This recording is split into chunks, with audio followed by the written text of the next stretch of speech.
Well, it's 6 o'clock, so we will go ahead and get started. Marquette Planning Commission, October 1st, 2024 will begin with roll call. Commissioner Freeman, will you start us off, please? Freeman here. Margaret Rayner here. Jerry Godby. Kevin Clay. Elsa. Steve Murray here. Sarah Mills here. Is there a motion to approve the agenda? So moved. Second. All in favor? Aye. Opposed? All right, minutes from our August 27th meeting. Any comments, corrections, additions?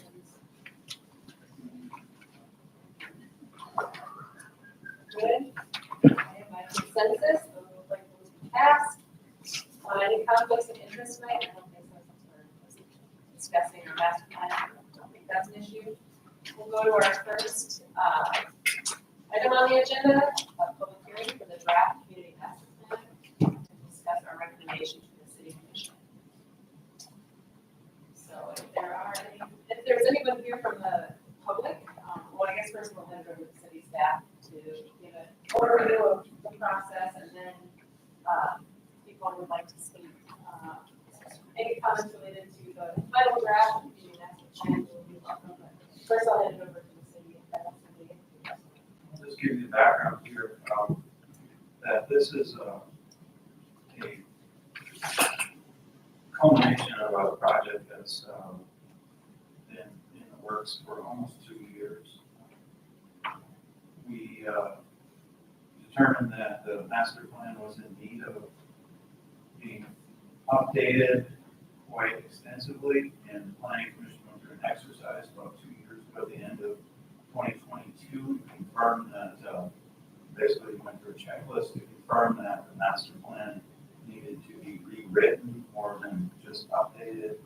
So we hired Marquette through a competitive process of finding consulting firms to help us with this project. And so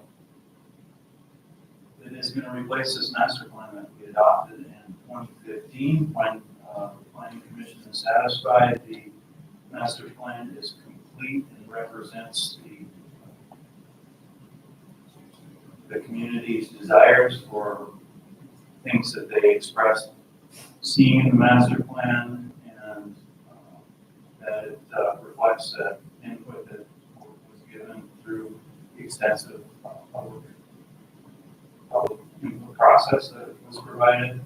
And so plan has been provided on the city's website as of the middle of last week, and it's now in the hands of the Planning Commission to determine whether or not to satisfy the updates. Real quickly, also, the draft plan, if you remember, we had the 2 meetings ago, there was a canceled meeting for the Planning Commission. We sat in here for about 3 hours and worked through a lot of the edits. I believe that all of those were taken care of by the consultant as agreed upon by the Planning Commission, and that should be reflected in this draft. Okay, thank you. I guess with that, if there's any member of the public that would wish to comment or come to the podium, please state your name and address. Mike Conley, 500 East Green Street, Marquette. I'd like to thank you. Thank you for listening, considering my concerns, and then making the changes. I'm happy with the plan, and I really appreciate you considering the changes and moving forward with making it. It doesn't seem like a lot of changes were made, at least the concerns that I had, but they are major. Just a few changes to the wording, some of the phrasing, really changes the outcome. So I really appreciate it. I'm happy with it. I encourage you to adopt this and pass this on to the city commission as it is. Thank you, Dennis. Thank you, Dave. Thank you, commissioners.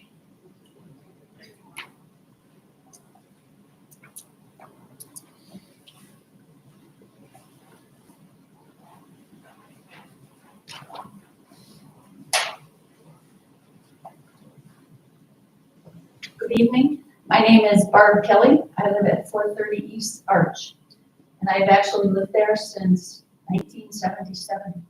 probably long before most of you were born. I also wish to thank the Planning Commission for listening carefully when you were finalizing the master plan to concerns of the neighbors adjacent to downtown, from Front Street to Lakeshore Boulevard to Fair. And I mentioned this before, but I just wanted to make a few more details about it. The Arch and Ridge Streets National Historic District resides in this area and runs from Front Street to Lake Superior. The National Register of Historic Places is the nation's official list of properties important in American history, architecture, engineering, archaeology, and culture. It was established in 1966 as part of the National Historic Preservation Act as a way to identify important historic properties across the country and encourage their preservation. The Arch and Ridge Streets National Historic District was established in 1980. After 2 years of documentation by the Marquette Beautification Committee and the State Historic Preservation Office. It is now celebrating 44 years of existence. The entire aforementioned area was originally in the master plan to allow commercial development. In my view, this change reflects the sentiments and passion that I saw in all the master plan meetings. A love of neighborhood, a strong desire to control traffic, a great need to preserve our beaches and historic places, and an emphasis on identifying what makes Marquette so special and prioritize in saving it. Strong sentiment was voiced for saving our designated scenic route on Lakeshore Boulevard and keeping its development more residential and keeping the Lake Superior shoreline visible and accessible. Thank you very much for listening to the voices of the Marquette community in your deliberations.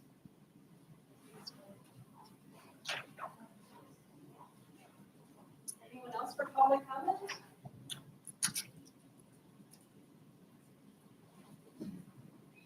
Okay, with that, I guess is this the point where we can have commission discuss?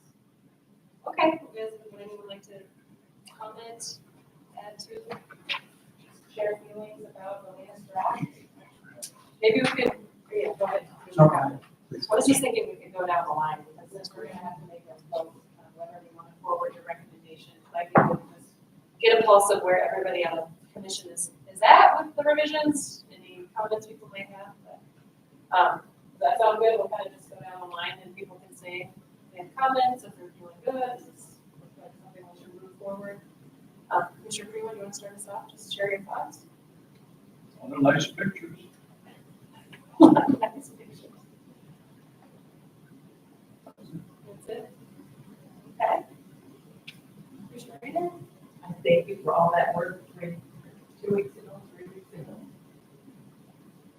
I hear you were here a long time, I'm sorry, I missed it all. But I'm pleased with our product. Nothing's gonna be perfect, but I'm pleased. Commissioner Guthrie? Well, I agree with Commissioner Primo that the pictures are wonderful. Called out. In reviewing the revisions made following the last meeting, however, I think it was well done. I went through the documents again. I have no suggested changes. So we provide you the opportunity to once again look up the word indigenous and should be capitalized or not. And I'm not going to make a big deal of whether it's capitalized in this case, although I don't think it should. Okay, so that it. Commissioner Guthrie, you're good? Okay. All right. From a design perspective, again, I actually am going to say that the pictures are great, and I like the layout of it. It seems like it's very easily adjustable, and it's part of the point of this style of master plan. We're trying to get people to read it and actually use it, and I think that this document does accomplish that. I'm really proud of what we've done, happy that with the changes that were made, and I would look to improve it.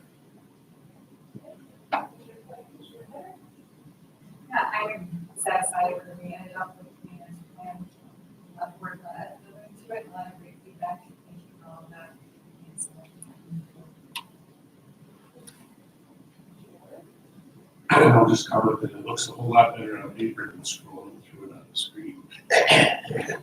And makes it a lot easier to work with. I do think it did capture all of the thoughts that were brought up through the outreach processes that were running preparation. And whether there's a few things in there that maybe individuals on here don't agree with, but that's what the consultant got from the public. That's what we should present to the commission for recommended for adoption. It's a good product. Yeah, I agree with everything else that's said. I really appreciate everyone on this commission who took a lot of time to go through everything, provide to code and provide comments. Really appreciate the public who sat through some of those 3-hour meetings with us and helped us get to a stronger plan that was more responsive to the community's input. I want to thank Dennis and Dave who really helped shepherd the process. Really did a really great job of making sure that voices were heard in this process and that builds trust, I think, in the final product. And I think that's really important for something like this. So yeah, I would also approve this. Is there a motion to make a recommendation to the city commission? I move to the draft of the community master plan to the city commission for final approval. Is there a second? I second. All in favor? Aye. Any opposed? Wonderful, excellent. All right. There is no, well, are there any citizens, our second agenda item is citizens wishing to address the commission on the agenda items. There is another agenda item besides the community master plan, which has to do with the trash and recycling learning circle. Would anyone like to comment? Okay, seeing none, we have no old business, we have no new business.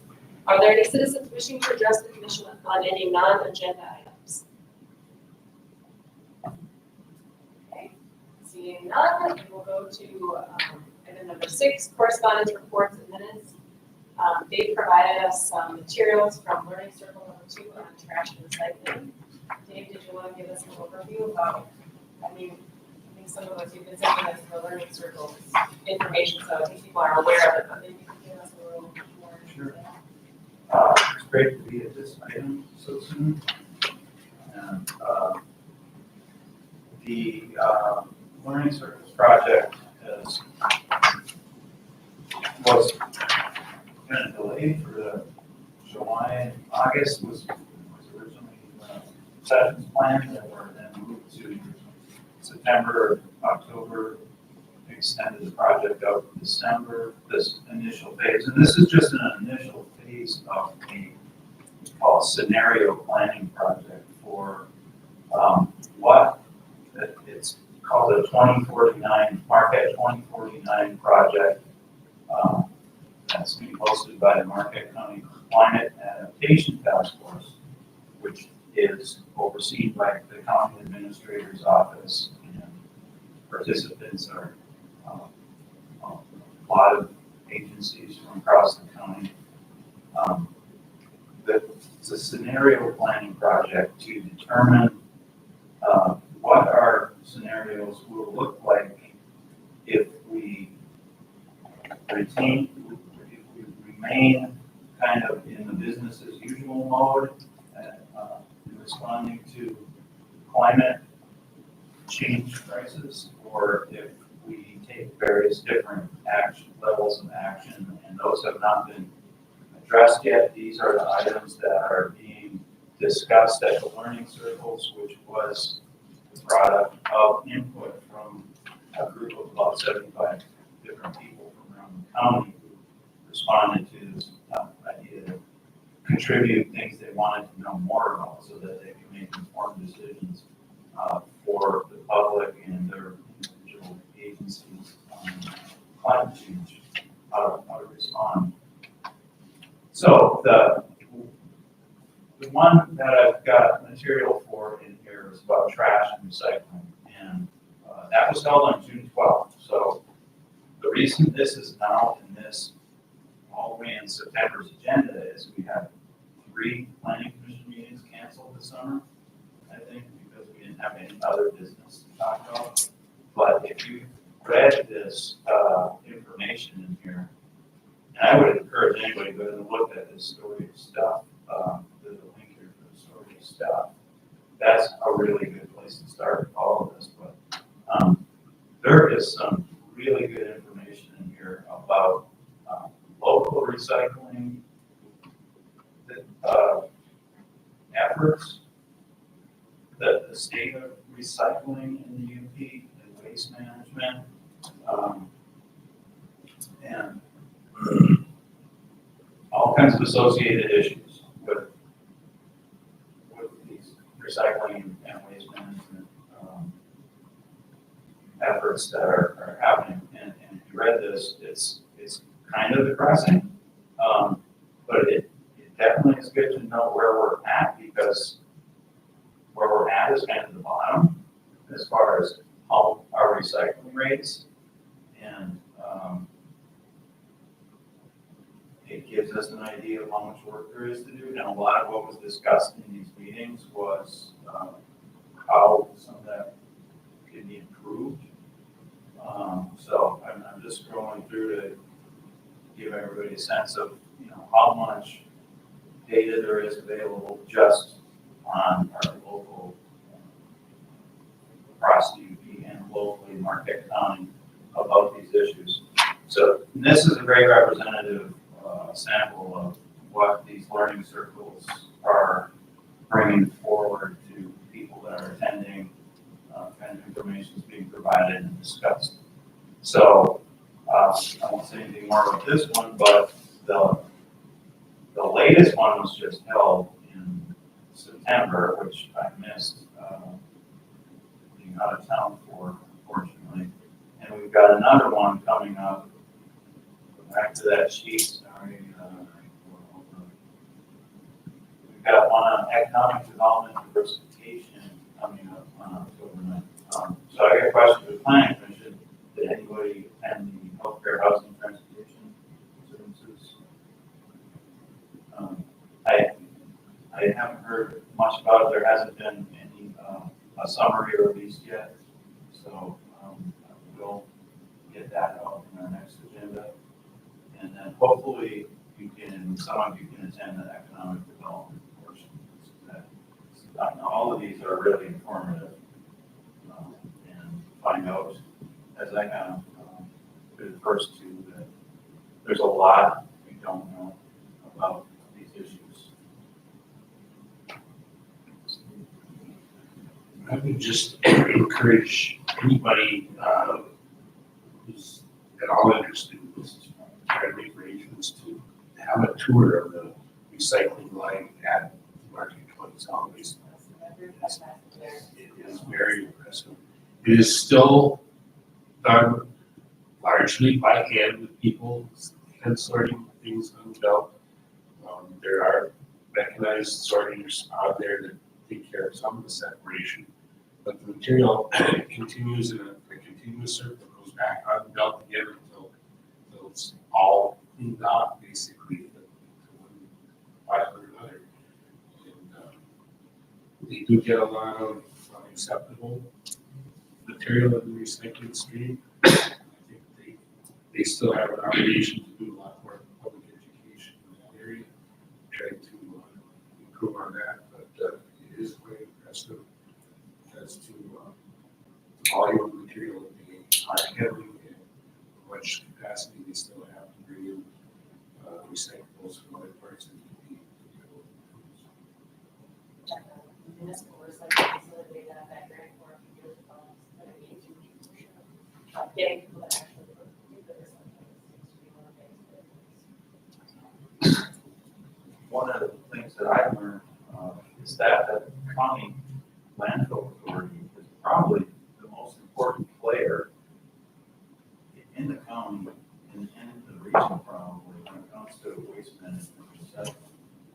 And right now they're fairly stressed because of the mandates from the state that they're not able to fund right now. So that's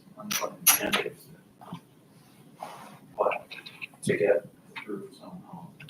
But if we're gonna really improve our recycling rates, take the landfill has to really a lot more, taking in a lot more, and getting a lot more involved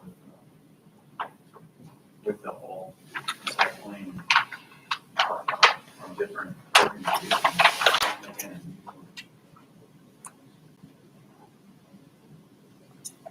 Any thoughts on trash and recycling or the other learning circles? Yeah, for sure. Well, I got into trash back a few years ago. And the biggest problem you have, like we built 5 transfer stations. Built the cellulose plant out north, we turned newspaper into cellulose for insulation. There's not enough paper in the UP, and since we have no trains, they get it by truck, and they only operated for maybe a couple months. Just setting that whole thing up because it just, biggest problem in UP is there's not enough people to create enough garbage to make it worthwhile.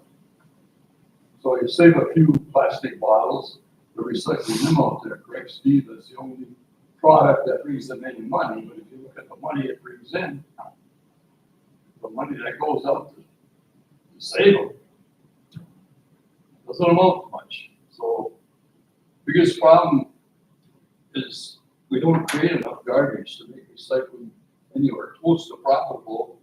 But as long as we want to spend millions and millions and millions of dollars to try to look good and say we're recycling, fine. But we just don't have anything to recycle. And then they get into food, you know, compost and that. I don't think they're doing that yet out there, is it? Industrial composter there. They have a grinding facility, so that, or sorry. The food waste isn't composted at the landfill. They do compost brush and yard waste and that out there. But the food waste, I think the only one you keep doing is Marquette farms. I think the preschool, the landfill has like a grinder to do the, I remember when we were out there, it was 2 years ago, so it changed, but they had a grinder that grind up, like, you get like packaging for your like, food containers and it says it's compostable, but you're like, how is this compostable? It takes like a special grinder that they had just bought, they just got that.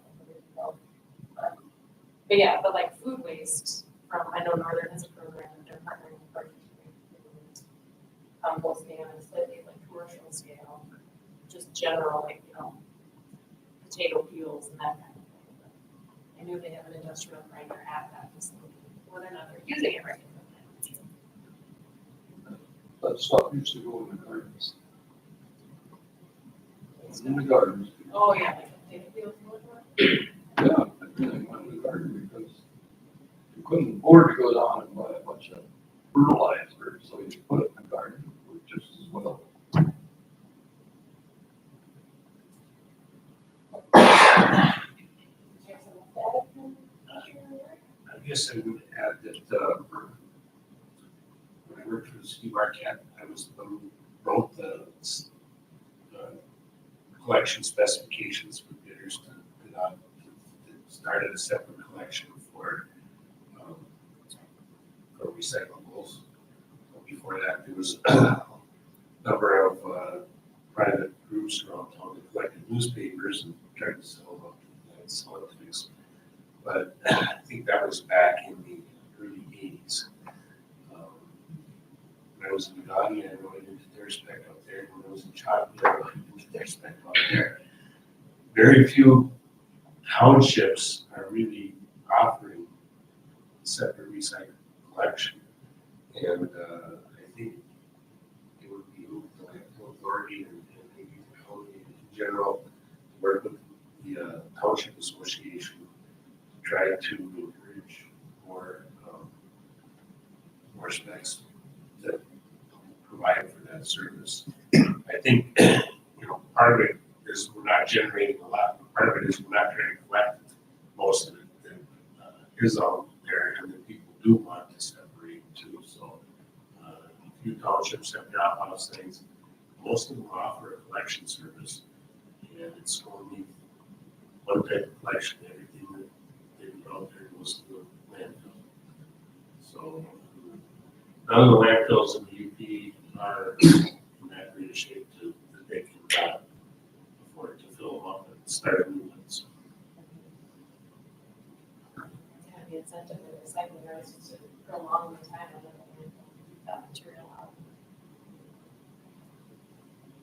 More thoughts on this? Commissioner Rader, you can. Years ago, there was a plastic recycling on the east end of the UP. And they had trouble getting enough product, but they made things like plastic benches, stuff like that out of the recycled plastic that they had brought in. And it went away. I don't know if it was just not financially feasible at the time, but that might be something that would be a thought for here. And they compress all of this together to make, you know. Yeah, one more thing, there was recycling back then, because the city of Marquette was hauling their garbage to Dafter, because we didn't have a landfill.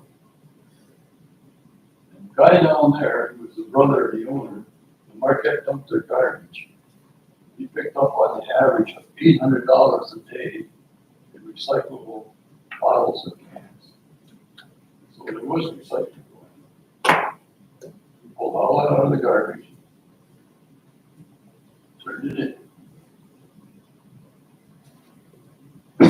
On that comment, I'm glad I learned that you put aluminum cans that have a machine inside deposit on them into recycling, and the landfill authority recycles it, it's actually worth more than 10 cents to them to recycle that can.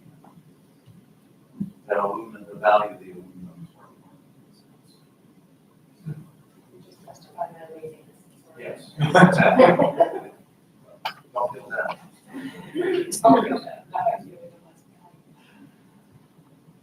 Okay, any other thoughts on this? Okay, thank you, Dave, for putting this on our radars.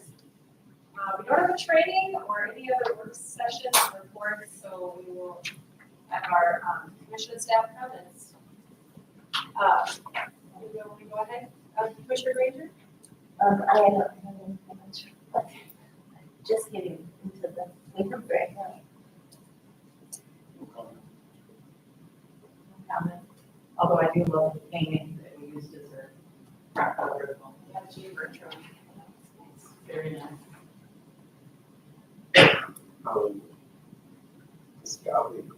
On 9/26, I did go to the Marquette County Climate Adaptation Task Force meeting at Barrel and Bean. They served a decent dinner, and buy your meal, but it was worthwhile. About 60 of us showed up, and it split into groups. And it was very basic in my mind, but it was interesting to see what other people thought and how to approach climate change and what was important for that. I'm glad I went there more or less representing the planning commission, as I was able to say that the master plan did have something to say about climate change. And it was good to represent the city. Yeah. It was an interesting meeting. And, it was pretty basic. Just wanted to encourage everybody to sign up and echo what David said for the next climate adaptation task force meeting is on October 9th. I'm already signed up and looking forward to go. I also have the privilege to attend the citizen planner course for the next 6 weeks, tomorrow evening through November 1st.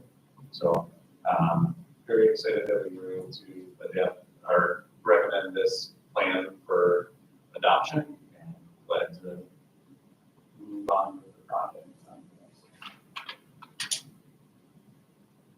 Okay. One thing in the way of climate adaptation, I guess, just recently returned from a trip to Europe where I had the opportunity to visit a number of port cities. And although Marquette doesn't exercise or school committee knows. It occurs to me that if Lake Superior is gonna lose its ice cover every winter, we have the opportunity to become a year-round park instead of just a summer shooting park.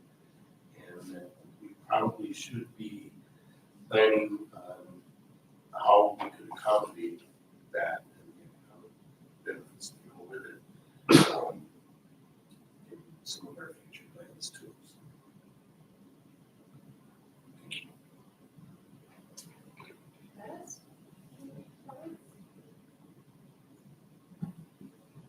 I'm not here that often, so does anybody have any questions for me of anything that I can answer publicly? I want to know what's going on with the Coastal site. Yeah, what's going on with that study? So we have a $900,000 plus EPA grant that we were successful in obtaining. It's an EPA cleanup grant, and we're working through our quality assurance plan right now. But in conjunction with the construction that's going on, that you'll see now that will be going into next year for the shoreline work, we're actually going to be out there doing some in situ remediation. We're going to be injecting some stuff into the ground, hoping for some really good results to finally get some movement on that property. So that's a really good news story for us. I don't know if anybody was aware that we had obtained that grant, but it was a really big deal. A lot of help from Foley Barron, Messenger, Rich Barron, who's our counsel on the project. They were instrumental in helping us obtain that grant. So really, really happy about that. At the same time, Eagle's been doing some offshore investigation, and I have some really interesting subsurface, bottom of Lake Superior, like 20 feet below Lake Superior water samples on my desk. If you ever want to come take a look at them, just don't crack the cap. So I remember reading the 2011 study that we did, and they found that there was gravel on the tar, the plume, I guess they call it, that's putting the Lake Superior. That's what you're talking about, like actually there. No, this is stuff that probably definitely predates when the city bought the property, and it's like historical, 20 feet below the bottom of Lake Superior. That's what they're trying to do, is kind of try and take the stuff that's out there. It's really interesting. So I got to go out on the boat and monitor Eagle as they did the work out there, kind of check it out. It was kind of interesting. But yeah, so I think the downside's moving in a really positive direction, to be honest with you. No other questions? I got a lot of questions now. Oh. But I might have to come to your office and get some data.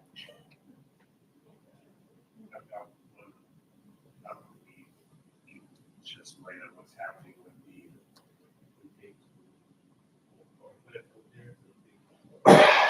fiberglass pipe. On the old wheat plant, Yes. I don't have any information on that, unfortunately. No, but I can tell you that we're finishing up the dredging out there. So I was wondering if it was at all connected with that dredging. There was an obligation. No, it'd be a separate project from the one that we're doing. That's actually a really cool project too. I don't think a lot of people know that we did that in partnership with Cleveland Cliffs. And there was like a $750,000 matching component on that dredging grant, and Cliffs picked up the tab for that, which some could argue they'd have to do it anyhow, dredging for shipping, but I thought it was a really cool partnership because you don't hear a lot of good news stories about that. So it's a good partnership for us to get that done. I have a question. If we get to just ask Dennis questions now. I'm here, that's why I'm like, Can you provide us an update with what's going on with the hospital site? What the plans So I can tell you the old hospital site that obviously you see that they're finally in the final demo stages of that. I don't know anything other than what is put in the news media.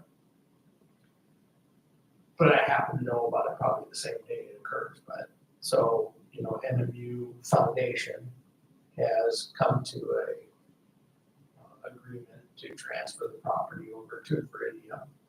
I do have an ask, the city manager and I have an ask from Viridian to have a meeting in the future to talk about the potential first phase of development or what's going on there. But as far as any plans or anything like that, we haven't seen anything in our office other than what the very, very preliminary stuff was like 2 years ago, the concept type stuff, so that's where we're at. Anybody else have questions for Dennis? Yeah. Since you're open, the Parks and Rec, master plan is gonna be coming this way. Yeah, the Parks and Rec master plan was actually supposed to be here, but they wanted to review it internally, no different than we would with our staff, and they found some inconsistencies in there that they need to work through with the consultant.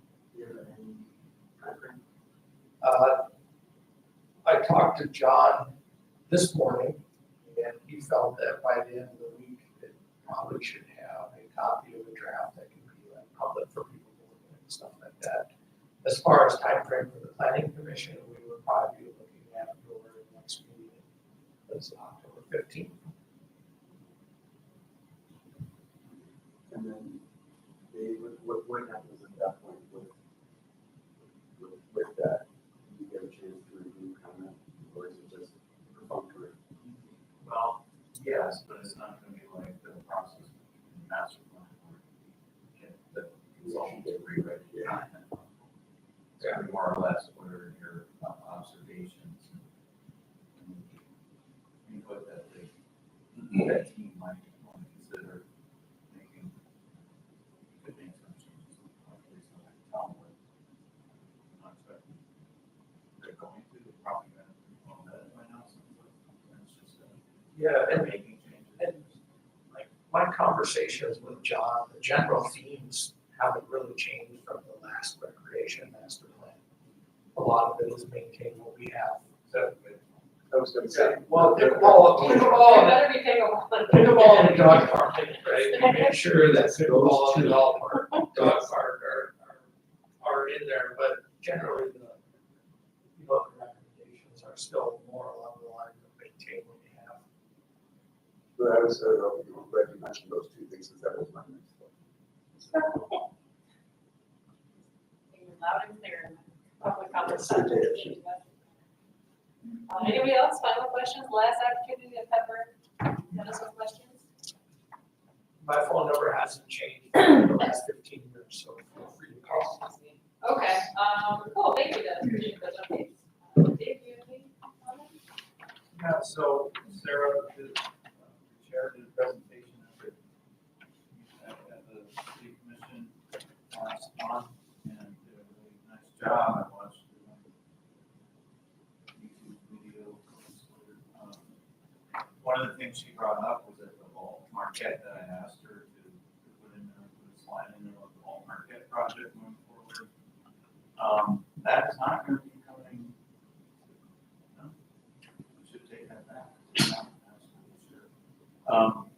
They had to do a land division to make it actually code to be compliant with the code. What they wanted to do is a long story, but they just presented us with a revised site plan. And the, not, to our knowledge, got the land division approved yet. Well, we got our part of it that has. But it's gonna be moving forward pretty quickly. So just, that's another project, just for everybody to be aware of. That it's gonna, first phase is gonna be starting this fall.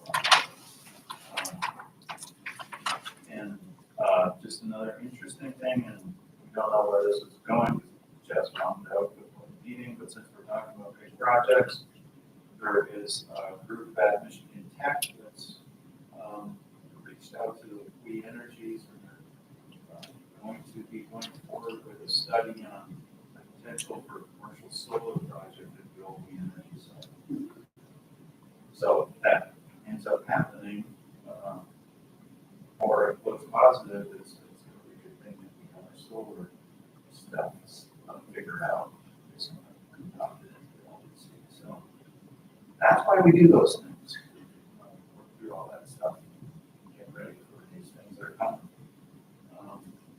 Thank you all for all the really thoughtful comments and hard work reviewing this plan.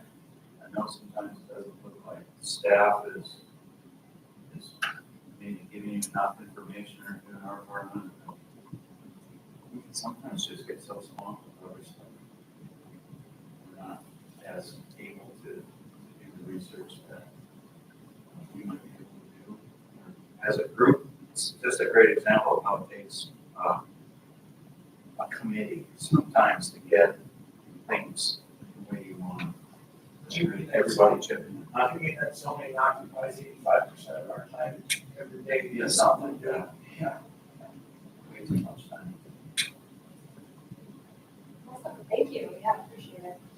I don't really have any comment either, other than again, thanks to everybody for all the hard work on the master plan, and I'm looking forward to implementing this with you all. Keeping things going, so thank you, everyone.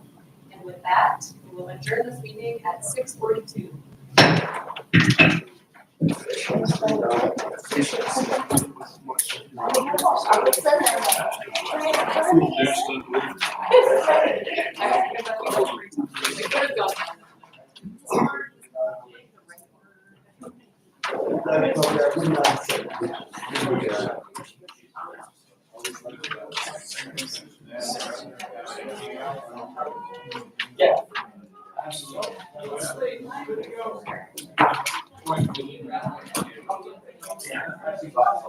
No worries.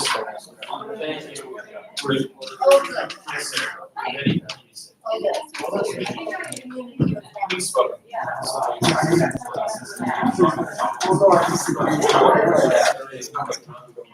Scott,